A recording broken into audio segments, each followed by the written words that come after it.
do you send your information to? I mean, just think about your business and who are you reaching out to?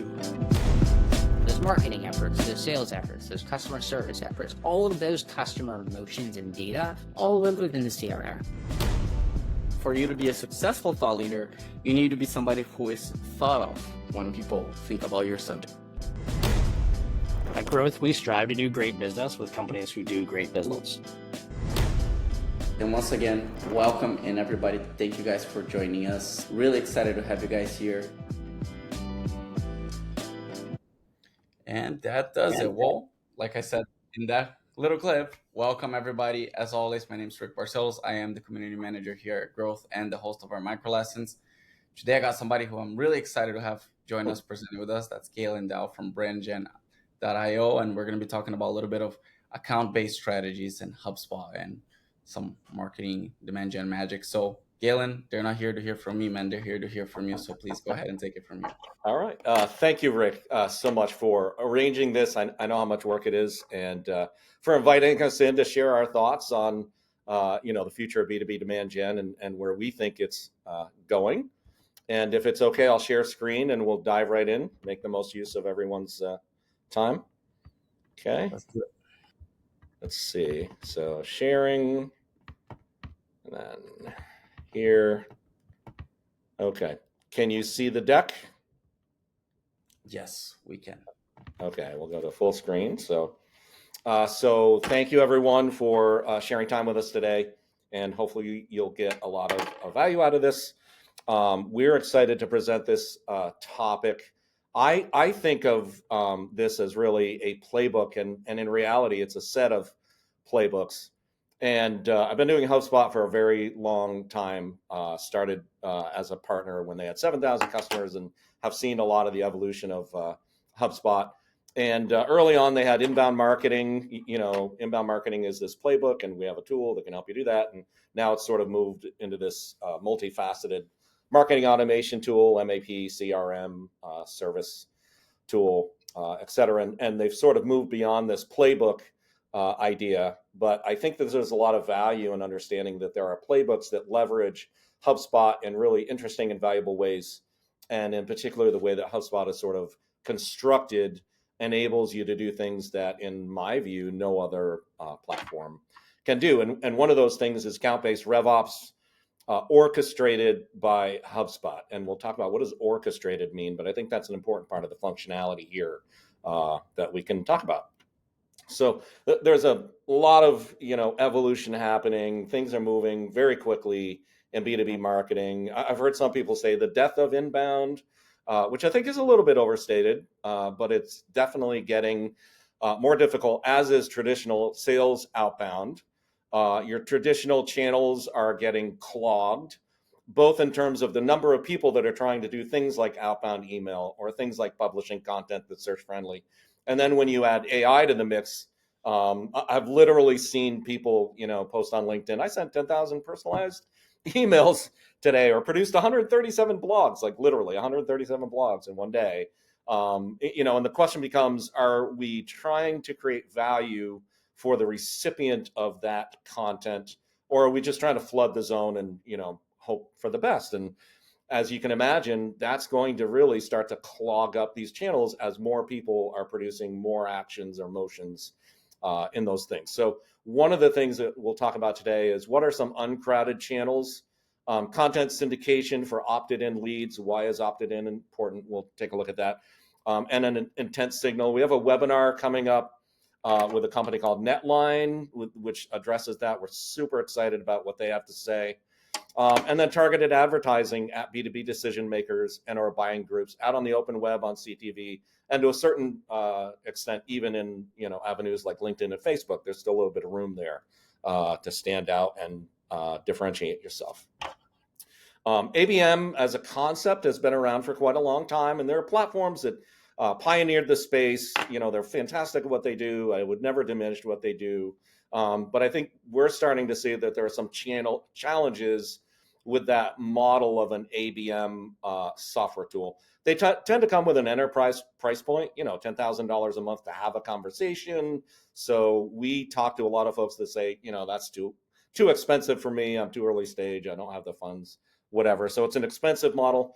It sort of happens over here, not necessarily connected deeply with what's happening with your sales team. So sales and marketing alignment can be different. Your sales team's having a conversation with a target account, and then they let the marketing person know, well, there's really nothing there. They're downsizing, or, really married to a competitor or whatever. And then that information gets to the ABM meeting every other Thursday, so there's a lag between what's happening in the sales and marketing worlds often. And for HubSpot partners like Growth, who is really advancing the field here in account-based, those tools, they look like software, but there's a lot happening behind the scenes in managed services that a highly competent HubSpot partner like Growth could take on and do. And just having it all in one place can be really handy, because they're aware of what else is happening with your marketing as well as what's happening with your account-based. And then there may be expensive features, intent data. There's a lot of conversation around intent. We're going to dive a little bit into what I call the intent onion today, but intent data is expensive. And if I'm a manufacturer and I'm using an ABM tool, and they have this big intent engine and it's wired into G2 or open source content consumption, the taxonomy is maybe around IT or SaaS, I'm paying for that, but it doesn't necessarily produce value for me. So we're going to talk about a different model. And what we think is that there's a large proportion of B2B marketers that could be thinking account-based, even very earlier stage. And they're missing an important growth opportunity because of these types of things that we're hearing from others about the perceptions in the marketplace. So ABR orchestrated by HubSpot. Why should I care? It happens largely in your CRM, which you're already paying for. I'm paying for a HubSpot suite usually, and there are tools in there. Why wouldn't I want to leverage the tools I'm already paying for before I go and add something else on? It can become affordable because you're leveraging those tools and you're snapping in just the parts like puzzle pieces that you need. So it can become a very affordable model. And it largely happens in your CRM, which means you can move to what I call automated agility, because you have the workflows, the automations in HubSpot, you have your sales in HubSpot, you have your marketing channels in HubSpot, and things can be responding in real time to, let's say, what's happening in the sales department moves right into the automations that are happening in your marketing channels.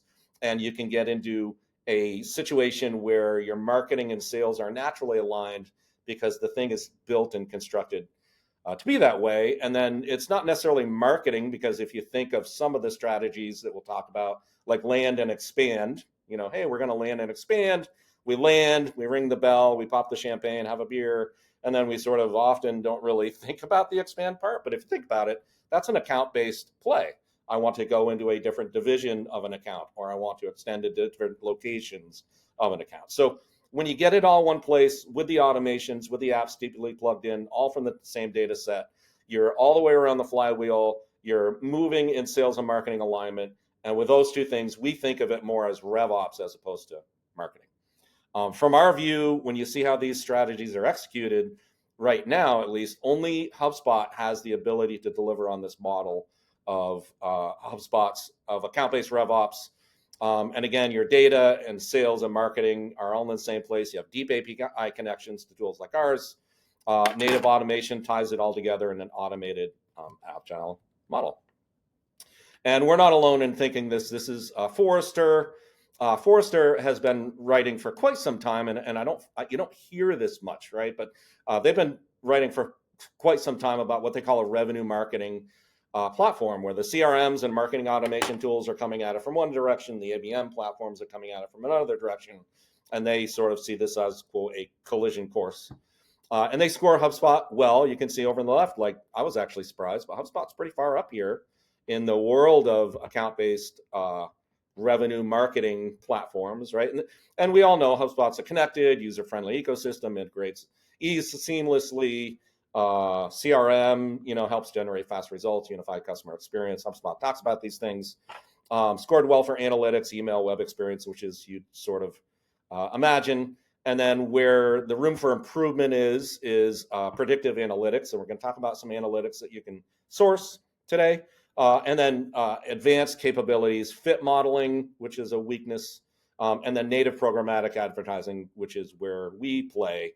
We plug in and make programmatic native to the HubSpot app. So we think, oh, well, there's a change. There's this new thing called a revenue marketing platform. Probably haven't heard about that. Very few people seem to have.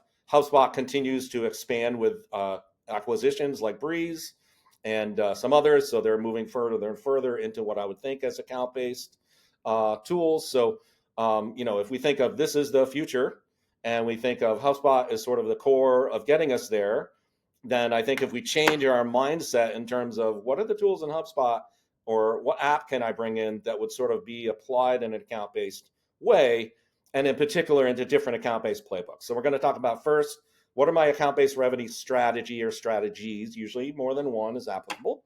What does architecting this solution look like? And of course, growth that's their job, is to architect and implement these solutions. What tools and apps are native to HubSpot that you don't necessarily think about in an account-based way? What are some integrations, the puzzle pieces that you can snap together to create the right solution for you? And then what does orchestration, this idea of orchestration, look like? So the account-based strategies that we think are most important, and sort of from top to bottom, actually where I think companies might think about starting, and that's the ease of investment and cost, as well as sort of what does it take to build out the solution. So blended ABR, I think, is really interesting. So you take your inbound activity, maybe you've been doing inbound marketing, your search, your organic social, maybe your AdWords, right? You're bringing in companies to your property, let's say your website, your blog, landing pages, whatever the case may be. And now Breeze can surface the companies that are here, and they've got some sort of simplistic intent signals. They've visited the pricing page. They visited the contact us page, right? You also have data in HubSpot. You have lead scoring, which you can have a model built, which would take you to account scoring. And it's funny because we all know that groups buy at companies, the average buying group is 8 to 9 people, and we all score leads, right? So I think we need to change that and think in terms of a lead might be a leading indicator. Several leads might be a leading indicator. What are those leading indicators telling us, as well as the company behavior across the board, right? Including maybe ad clicks, and we'll talk about that. How do we score an account, and how do we, take leads that we have, visitors to our website, and then turn those and activate those easily and ideally in an automated format into an outbound account-based communication method.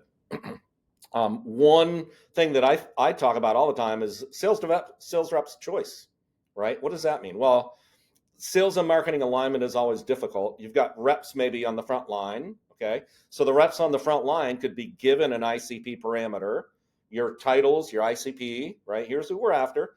Watch Breeze, grab one that you like that comes in, and that is your account. So you're leveraging your inbound in a blended. And then with a click in a HubSpot property, that rep can say, okay, this is now a target account. And then you'll see how all of your communications channels can open up. And there's this aspect of, from sales, what has marketing done for me lately? We've crafted automation that will create advertising across multiple channels that you control, and you as an individual have a number of accounts that you can control off and on all these channels of communication. You have a certain budget, you have a certain number you can have. We're not going to give you the world here, but one way to get alignment is to let sales reps grab control, let the VP of sales grab control. So there's blended ABR. Land and expand is sort of the next tier I would think about. We've landed at this account. Are there more products we can sell? Can we move geographically? Are there other divisions? Hey, we did this amazing thing here. Love to talk with you about it. So land and expand, account base. Tiered, relatively simple. I'm in a tiered industry. Automotive, I'm in aircraft. I know I'm a tier 3 in aircraft. I know who the tier 2s are. If I'm in that industry, I've been in sales, I can write them on a napkin. Like, that's pretty easy. Simple ABR. So talked with an app last week that does something to do with discovery in law firms. Does the size of the firm matter? Like, is a larger firm more valuable? Oh yeah, we sell by the seat. Larger firms are far more valuable. Go to law.com, get the 100 largest law firms and go after them. You don't need an intent signal to know who they are. So relatively simple is simply define a list of companies that are the most valuable and, expend resources and time and energy over time it takes to crack them, and then start to add those logos. Regional, I'm a managed service provider, an IT service provider. I'm a CPA, right? I work in a county, a state, a couple of zip codes, right? With BrandGen and with HubSpot, you can target based on a region. So regional account base is something I don't think people necessarily think about. And then traditional ABR, which is, find your ICPs, use intent data to prioritize, and then go to market. Probably the most expensive as soon as you introduce intent data.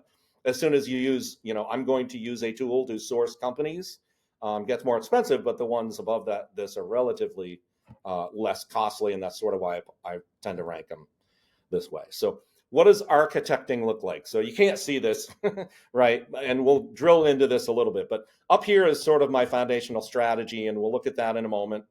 And then HubSpot workflows can assign a rep, my sales motions, my marketing motions. And then if you're doing something like a blended where it's a moving mix, we have a company that fits that Breeze has identified. We want to add that to our mix. Maybe our agreement is it stays in the mix for 6 months until we get a result, and then the next one, comes in. So not only do you need to automate actions, but you need to automate inactions, right? If it comes out of this criteria set, unactivate everything. If it comes into this criteria set, activate everything. And we'll kind of go down through the waterfall here. So identifying target accounts is sort of where it starts. So blended, right? I'm going to use Breeze. There's an AdWords intent signal that used to work with the web visitors tool. So we're working with the Breeze team to see if they can plug that back in, because that's super high quality intent. There are other bespoke visitor identification tools, lead feeder and that sort of thing. A little bit more powerful than Breeze, but Breeze is going to get there pretty quickly. We're testing a tool called RB2B. We think that's pretty cool. Lead and account scoring. Let's score what we have and maybe pick from there. We're testing an app called Thalox, which is AI lead scoring. In HubSpot's lead scoring, you're building a rubric and then building the rules. This thing comes in and sort of figures that out. Customer lookalikes in the HubSpot target accounts tool. I have a customer, find me other accounts that look like that, and then maybe SDR's choice. So all of those blended. And then when you move into like traditional ABR, intent becomes a part of the sort of the part of the conversation. So I encourage people to think about what I think of as the onion. Your bottom of funnel intent, like your Breeze and account scoring, that's the least cost. You already have that for the most part. And then there is an entire funnel, right? So as BrandGen is serving ads at companies, you can score the click-through rate and sort of score them. And if you're running campaigns, and emails and that sort of thing, by lifecycle stage, you can sort of change and measure things as you go there. If you're super sophisticated, Netline is a webinar I mentioned earlier with a super interesting intent signal, content syndication, and then turning that into intent. And then there's middle of funnel. So, your G2 sites, your Gartners, your Clutch, your ThomasNet, where you can see that people are actively shopping, is a pretty strong intent signal. And then there's in context, top of funnel intent. I like those, IDG, Informa. Informa's kind of cool. They measure what's happening on the web properties, but also what sessions individual decision makers attended in their events. And then Tech Target, Bright Target, so there's sort of top of funnel, almost middle of funnel there. And then your traditional Rollworks, 6 Sense intent tools, which are very top of funnel, watching content consumption as, IP-based company servers are surfing the web and they use a taxonomy and you get intent. And then, there's all kinds of things. There's a change in a role at a company, watching LinkedIn. These people attended a competitor event. You can ask chat, Google alerts, that sort of thing. So there's lots of intent signals out there and they have sort of their place. And then using intent, traditional ABR, understand your firmographics, technographics, geographics, intent, move the machine that way. And then simple tiered regional, industry gorillas, the largest ones, the tier above you, regional targets, customers for land and expand. So all of those sort of thinking about ways to identify companies. And now you're trying to say, okay, within those companies, we want to move buying groups and individuals through a messaging schema based on life cycle. And that's the beauty of having it all in HubSpot. You should have an idea of where individuals and companies are, whether they're on the deal board, whether they're more early stage. And then using company lists and such, you organize who's going to get what, and then you start your automations. So what does automation look like? Well, assign a rep, perhaps. Assign a task, turn to Zoom Info Apollo, go get the right contacts. Now I have the right contacts in there. Invite to connect on LinkedIn. So this is where, when we go through all of the tools that are native to HubSpot, tools like this are often overlooked for account-based. if you're using the HubSpot social publishing tool, and the social publishing tool publishes through your reps' accounts, then they are building whoever connects back from that connection request. And there's varying rates of connection, right? But some of them will. You're starting now align your organic social. So when you post through the HubSpot social tool, you're starting to align that with your account base, and then your LinkedIn outreach, right? Message them. So here's where you start to align some of the social, and then of course activate your sequences, emails, calls. Maybe they can automate the gift, whatever the case may be. And then this is sort of this idea of don't forget that you may need to unwind something, right? That rep is no longer responsible if it's no longer a target account, right? What does that look like? And again, super savvy firm like Growth, this is what they live and breathe every day, is what do these workflows look like? What do these automations look like? And how do we craft this in a way for you it's going to solve your business needs? So now your marketing motions. So activate your open web buyer group advertising via BrandGen. So a company being on a list, a company going through a workflow. You'll see a little bit later on when we look at it, you can take a buying group or even individuals at a company with data from HubSpot and put them through an open web advertising, open web video, and all the way to connected TV as well through BrandGen. And then add to your HubSpot LinkedIn and HubSpot ads tool. You have your lists, company lists, contact lists. You can move those over to LinkedIn and Facebook. There's a little checkbox says they have to be opted in. So when I talk about our upcoming webinar with content syndication, that's a form. Syndicated content form comes into HubSpot, so you can say, oh, those are opted in leads. Ideally, leads coming in from, say, a Zoom info. HubSpot doesn't want you to take those and put them back out into those other advertising spots. So that's a little bit of a gap there. Make your decision as you will of whether or not you're going to check that box. Your company LinkedIn audiences, so individual and company both on LinkedIn and the HubSpot ads tool. And then one-to-one CRM retargeting lists, so taking a list of contacts, everybody that's in this stage of a deal, everybody's in MQL, everybody's a good fit but gone inactive. Take that list of contacts, turn that into an open web audience. So through BrandGen, you can do your account-based and your list-based open web advertising bolted to HubSpot. And then, postal mailers. We're going to be doing a webinar soon with Sendozo, gift mailing, right? And how does that sort of play in? And then, reporting and all that sort of thing. So what are the tools that are available for account-based in HubSpot? Your workspaces, anything sales, tasks, notifications, email sequences, right? Activate a sequence, assign a task, do something. Notification, someone visited your website, do a motion. Company and contact cards, BrandGen, along with other apps, inserts into the card. So impressions, clicks are at the company level. A rep can be looking at a company, call in a campaign if that's activated against that company. So one-to-one, they can say, okay, I just had a great conversation. I want them in this campaign. And off it runs if you give them that permission. Deal and service boards, land and expand. Should the last activity of your customer success team be to slide the onboarding ticket into the next sell product? And then that activates everything. I think they would buy this next, and all of the channels open up against that. Of course, list workflows, breeze insights, contact enrichment, scoring, your social, your ads, and your lifecycle stages are all sort of things that you can think about when they come out account-based way. And then, other tools, LinkedIn Sales Navigator, I can use that to source, or I can use that for communication. Apollo IO or similar, Zoom Info. Netline, we're going to talk about that in our upcoming webinar. Sendozo, Thealox, these are all webinars that are upcoming here. And then, of course, BrandGen, which is what we're here to talk about, open web and CTV channels. And when you do all of this on a contact-based level, we've got email, phone, text, email lists and audiences opted in can go over to your social ads. Email list source and opted in go into your open web. Social, your organic posts can be in line. Your social messaging, your mailers, all of these on a contact level can be in alignment and automated, run. On account-based, your HubSpot social, again, opted in. Open web by role, contextual, video, connected TV. This is all BrandGen. And then retargeting, very specific types of retargeting. Here, social retargeting, open web retargeting, and then all the stuff that happens with BrandGen. Content syndication, relevant publications, bring the lead in, a brand touch and a lead. And then things like, events, virtual lunch and learn. Come see, our virtual lunch and learn. You get an Uber food or one of the food delivery services, go $20, attend our webinar, whatever the case may be.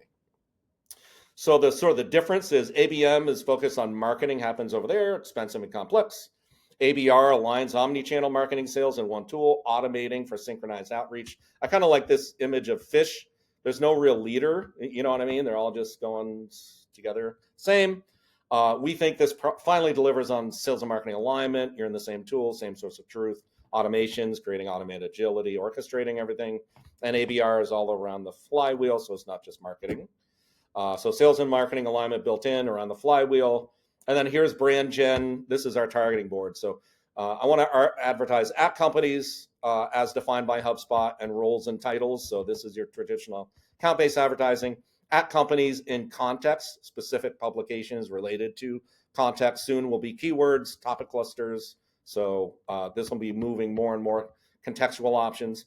Visitor retargeting, page retargeting, CRM retargeting. Take a list from HubSpot, put it in here, advertise. And then for your regional ABR, constrain it. So at this company, this title, but only if they're in a certain region. And then what we deliver is that's actually a swept ad.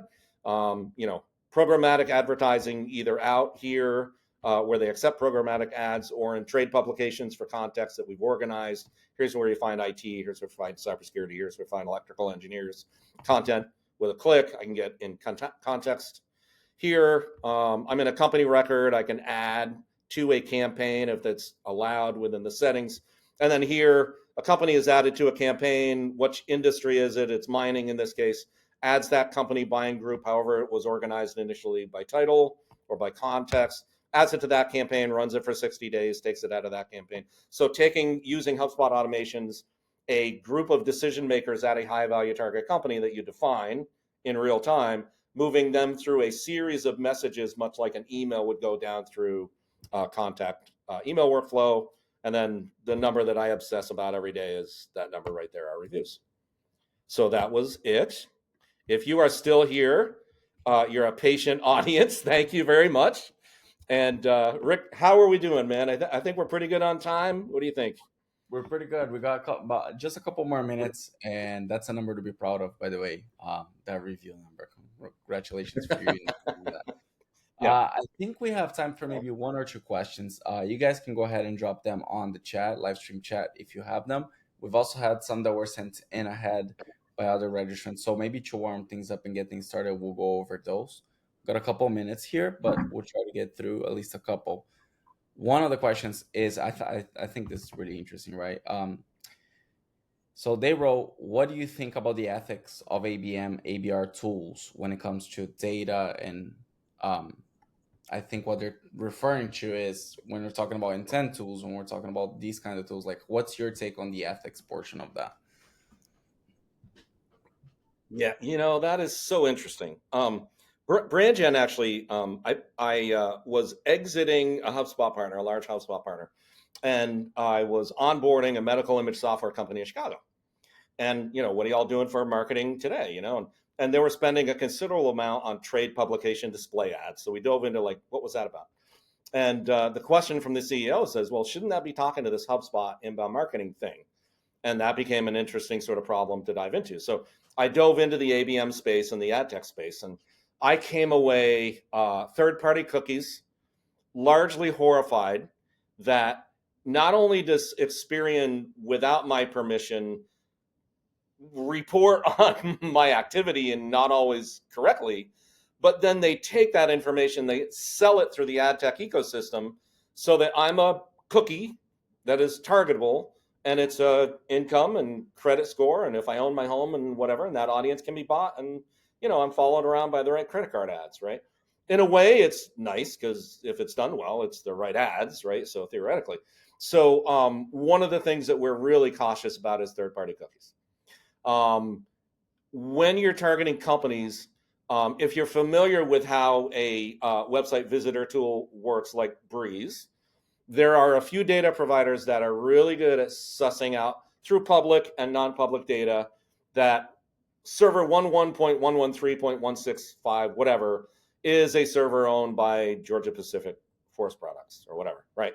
So HubSpot has that data. So they say, 11.113 visited.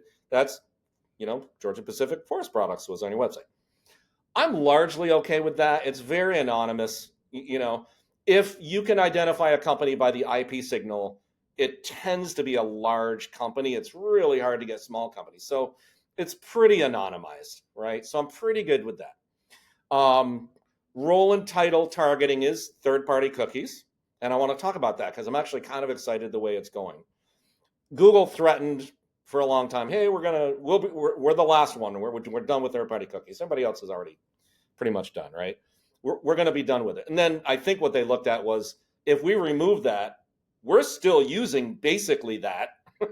So it's an antitrust issue. How can we remove that when what we do is basically that, right? It's just built into the browser. So I think it was antitrust that sort of said, forget it, right? And they're already, being pressured to spin off the browser and all this sort of stuff, because it is that they are sort of really at the heart of this, and it's very difficult to not use that. B2B is great because they're not really good at it. But with that sort of the end is near, the primary people who say, I have, and the way that this works is, I think this, can we do this a couple minutes? Is that okay, Rick? I think people might find this valuable. At the heart, there's a company that everyone hates that no one knows. It's called LiveRamp. Even Google, everybody uses LiveRamp. LiveRamp has what's called an identity graph. There are others, but they're by far the biggest. What is an identity graph? You are a line in a spreadsheet. You log in somewhere, your favorite magazine, send free evites, meetups, whatever it is. And if it's a mobile device, they get your mobile device ID. If you're at home, they get an IP address. They drop a cookie, right? And they say, okay, Galen.dow@brandgen.io looks like this on mobile and laptop. And then what they do is they sell that, monetize their data to LiveRamp, and LiveRamp builds this identity graph. And then they put a targetable advertising cookie at the end. So for us to get it, and I like people to know, like, how does this work? For us to say we're advertising at CIOs, we're turning to the top tier data providers and saying, hey, give us all your CIO email addresses. We're passing that through an identity graph, the best in the world, LiveRamp, and we're coming back with an anonymized, it's all hashed, anonymized, right? An anonymized group that looks like to us, from the best data we can find, as CIOs. We say, okay, those are CIOs. There's an error rate. Not all emails are correct. We know that. But if it's the highest quality out there, then they're pretty good, And the identity graph, depending on who you ask, is pretty good. So it's a pretty high accuracy audience, we believe. So you lay an anonymized cookie set over IPs or cookies that define 10,000 people work at this company. And that's how everybody in the industry does account-based advertising. We just take out all the other stuff and just built that tech stack and data source set and make a really affordable and easy to use tool, because we don't have all that other stuff, email sequences, contact information, everything. We bolt it to HubSpot, right? So that's sort of our thing.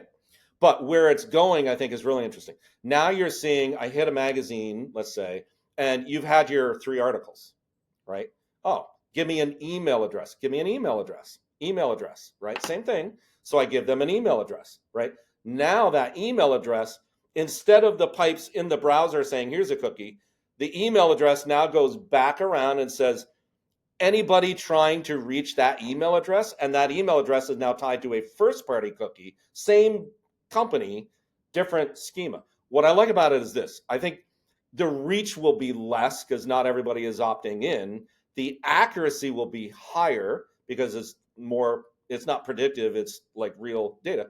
And also, if I give a publication I like my email address, I know they're going to use it for marketing. Like, I'm opting into something.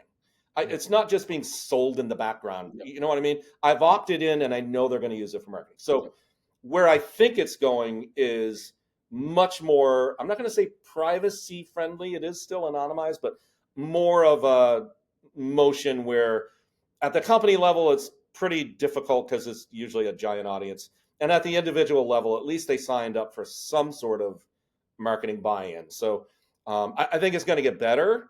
And then, of course, we have to compete. So we have to build a tool that everybody wants. And that's what we do. That makes sense. A long-winded answer. Hopefully that was useful. But I'm glad you asked it, because it's something I'm really passionate about. And if you look at, we're leaning into context because that gets rid of cookies entirely. So that's where we think it needs to head. So, sorry, Rick, I interrupted. The data ethics conversation I think is so important and so common out there. So I think that this is really valuable. We have 2 questions in the chat, and maybe we'll take the time, go through these 2, and then we can close out. Chris has asked, how do you typically recommend doing campaign reporting? Yes. Oh, we didn't really touch on that. So we port the impressions, click-through rate, and clicks for a company-based campaign. We port those back into the company card, and then we build an object and send it back. And then you can get at that, and you can build dashboards about it. You can do interesting things like, we think that engagement rates at a company level will generally deliver really high engagement rates because the targeting is so good, and if your creative's any good and on target, right? Well above your typical display ad click-through rate, engagement rates. Even that, maybe 0.5% is what the campaign average is, but you might have a company 6, 7, 10% after 1,000 ads, so within a workflow in HubSpot, and that's part of the beauty of it. You can say, okay, added company here, it's in this industry, fire off this campaign, stop it, fire off the next campaign. Now say, after 1,000 impressions, what's my click-through rate? 0.5 jettison, 0.5 and above, it alerts sales. They're really engaging. Let's double down, right? Or something like that. So we try and do as much back into HubSpot because you as the strategist are building campaigns in BrandGen, but we really want your audience in HubSpot getting the data and insights they need. And, with HubSpot's ability now to really customize things like company cards, imagine a day where I'm looking at a company card and it shows an ad and says, this ad served from this to this, and here were the clicks and impressions and click-through rate, right? As part of the activity stream. Like that's where this is all going in my mind. Is it's all got to be in HubSpot. That's going to be so powerful when we get to that stage. You need to think about it. Cool, right? Yeah. Yeah, awesome, fantastic. And then last question here for today by Trevor. He asked suggestions for campaigns to get that opt-in to begin the motions.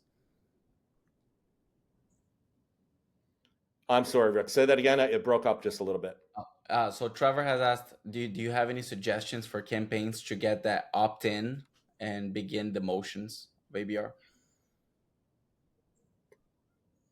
Yeah. So let's see. So here is one of the challenges with open web display. It's called BrandGen, right? It's really hard to get conversions from an open web display ad, top of funnel. We can show high levels of engagement. We can, time on page, watch the video, whatever it is. But you took them off of, Barcellos Sports or whatever they were doing. You know what I mean? Like they're off checking the weather and, oh, that's kind of cool. And they come over and spend a few minutes and go back, right? So really hard to get the conversions. Where I sort of imagine that we fit is back when I sold way back in, decades ago, I was a sales rep with a push button phone, right? And called people, right? And, back in that day, I would have said it would have taken, 5, 6, 7 sales brand touches to maybe get to a deal. We're all so overwhelmed and everything is coming in and there's so much diversity of business opportunity. I now think it takes hundreds of brand impressions. I'll get on a Zoom. Somebody wants to sell me data and I'll go like, who are you? And how did we get here? Have we met before? Like there's so much, so what we do is we deliver those brand impressions quickly and affordably. That's where we think we play. And now did that answer the question or were you I was talking about opt-in leads from content syndication before? Was the question more in that direction? Trevor says exactly that. So I think it tackled it. Okay. Yeah. So, exactly what I said. Okay. Yeah. Cool. Yep. You got it. It seems that you got it. Okay. And I awesome. think with that, we're just a couple minutes over. Yeah. That's okay though. We always like to make it some extra time for the Q&A, especially because we want everybody to get their value out of the way. Of course, though, you guys can always reach out to Galen or BrandGen, either on LinkedIn or through their other channels. And if you guys have any more questions too about the tools, you can obviously always ask over here for us at Growth, and we'll make sure to get you guys connected with them. Galen, I think we're good to close off for today, my friend. But thank you so much for the incredible lesson. Thank you for dropping some knowledge on us. Really appreciate you coming here. Awesome. Yeah, thank you so much. Glad to spend time with you. Fantastic. And as always, guys, thank you everybody for coming to another micro lesson, and we'll see you guys on the next one.